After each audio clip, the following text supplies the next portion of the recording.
নমস্কার বন্ধুরা, রূপাস কিচেনে সবাইকে স্বাগতম।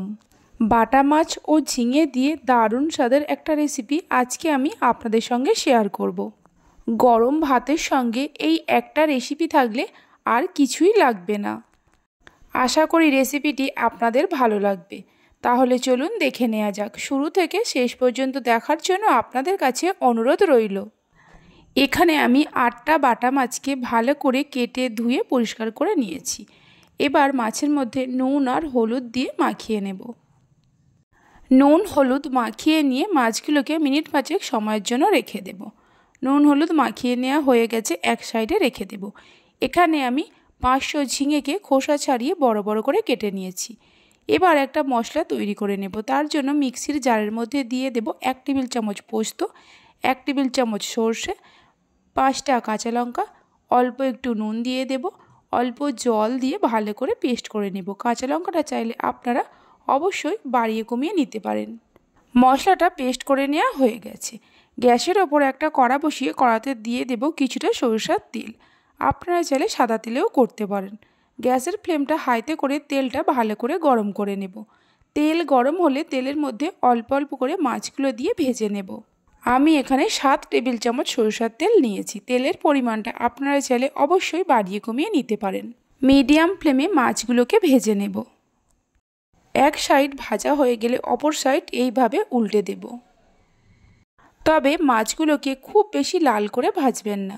গ্যাসের ফ্লেমটা হাইতে করে তেলটা প্রথমে খুব ভালো করে গরম করে নিতে হবে।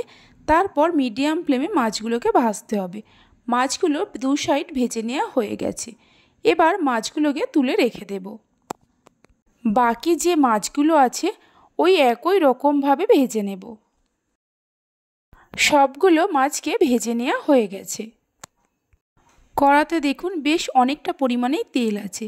তেলটা আমি একটু কমিয়ে নেব। এখান থেকে আমি 3 টেবিল চামচের মতো তেল তুলে নেব। তেল তুলে নেওয়ার পর এর মধ্যে দিয়ে দেব 1/2 টেবিল চামচ গোটা জিরে, 1/2 টেবিল চামচ আদা রসুন বাটা। গ্যাসের ফ্লেমটা লোতে রেখে 1 মিনিটের মতো ভেজে নেব। গ্যাসের ফ্লেমটা লোতে রেখেই ভাজতে হবে, তা না হলে মশলাগুলো পুড়ে যেতে পারে। মশলাগুলো 1 মিনিটের মতো ভেজে নেওয়ার পর এর মধ্যে দিয়ে দেব 1/2 টেবিল চামচ হলুদের গুঁড়ো, 1/2 টেবিল চামচ কাশ্মীরি লঙ্কার গুঁড়ো, 1/2 টেবিল চামচ জিরে গুঁড়ো। আপনারা চাইলে অল্প পরিমাণে ঝাল লঙ্কার গুঁড়োও দিতে পারেন। অল্প করে জল দিয়ে দেব। গ্যাসের ফ্লেমটা মিডিয়ামে করে মিনিট 2-3 সময় ধরে মশলাটাকে কষিয়ে নেব। মিনিট 2-3 মশলাটাকে কষিয়ে নেওয়ার পর এর মধ্যে দিয়ে দেব কেটে রাখা ঝিঙে।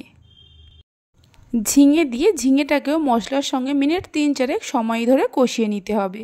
আপনারা চাইলে আলুর ব্যবহারও করতে পারেন, তবে আলু না দিয়ে এইভাবে একবার বানিয়ে দেখতে পারেন, খেতে খুবই ভালো হয়। মিনিট 3-4 সময় ধরে মশলার সঙ্গে ঝিঙেটাকে কষিয়ে নেওয়া হয়ে গেছে। একটা বড় সাইজের টমেটোকে কেটে নিয়ে দিয়ে দেব।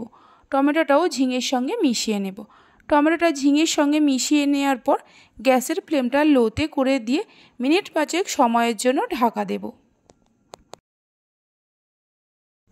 5 মিনিট পর ঢাকা খুলে মিনিট 2-3 সময় ধরে ঝিঙেগুলোকে কষিয়ে নেব। এইভাবে একবার রেসিপিটি বাড়িতে বানিয়ে দেখতে পারেন, আশা করি খুবই ভালো লাগবে। এই রেসিপিটা বানাতে খুব বেশি সময়েরও প্রয়োজন পড়ে না। টমেটোটা ঝিঙের সঙ্গে মিশিয়ে নেওয়ার পর এর মধ্যে দিয়ে দেব বেটে রাখা সর্ষে, পোস্ত ও কাঁচা লঙ্কা। মিক্সির জারে 1/2 কাপ জল দিয়ে মিক্সির জারটা ধুয়ে নিয়ে এর মধ্যে দিয়ে দেব। স্বাদ মতো নুন দিয়ে দেব। সব কিছুকে মিশিয়ে নিয়ে গ্যাসের ফ্লেমটা হাইতে করে ঝোলটা ফোটা পর্যন্ত অপেক্ষা করব। এই রেসিপিটিতে খুব বেশি জলের ব্যবহার করবেন না। ঝোল ফুটে উঠলে এর মধ্যে ভেজে রাখা মাছগুলোকে দিয়ে দেব।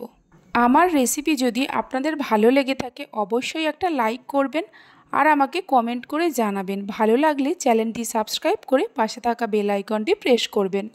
তাহলে আমি যখনই কোনো রেসিপি দেব খুব সহজেই দেখে নিতে পারবেন।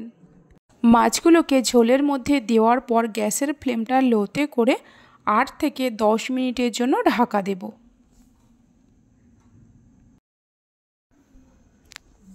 মিনিট 10 পর ঢাকা খুলে দেখে নেব ঝিঙেগুলো সেদ্ধ হয়েছে কিনা।